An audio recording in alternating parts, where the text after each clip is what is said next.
Buddy, magpapasalamat pa rin tayo dahil meron pa rin tayong trabaho.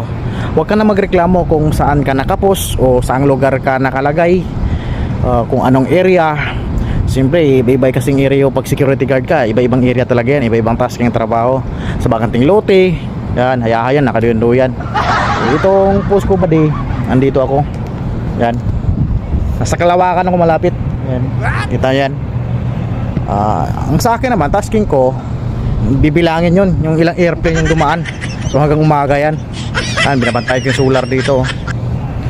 Tapos buddy, mag-iingat pa rin tayo dahil yan, delikado yan. Baka masubsob ka dyan na hindi ka na aabutan ng umaga. Walang magre-risk sa'yo dito.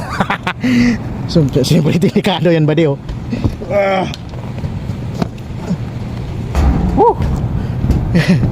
Yan, nandito tayo buddy ngayon. So, unsafe to, no? Yan, walang harang yan, eh. Baka madali tayo, malaglag ka. Pag tangayin kang hangin dyan, sa baba ka pupulotin. Siyempre buddy, kasama to sa tasking ko buddy. Chichikit mo tong tubig. Ayan, bubuksan natin to. Alright. Yan, nasa 60% level yan. Yung tubig yan, nasa 60%.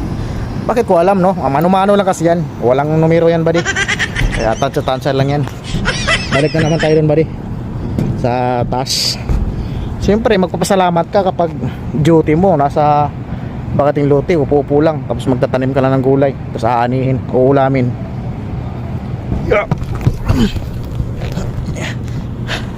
Kulang na lang buddy, mag-Spiderman ako dito buddy.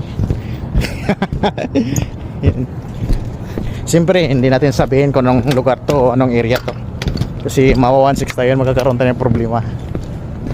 Siyempre papasalamat pa rin tayo dahil mayroon tayong trabaho at matapos ng buong gabi walang problema, di ba?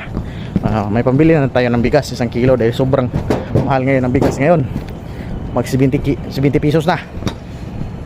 So dahil sa sobrang ganda ng Pilipinas ngayon at ang ganda ng batas at napakatahimik ng Pilipinas, maaliwalas, no? Kasunod pa rin, magbubuto ka ba di?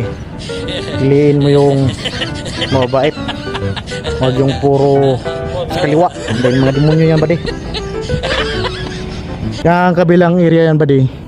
Yan, ganda no, puros building yan no. Hindi ko lang sabihin lugar yan kasi baka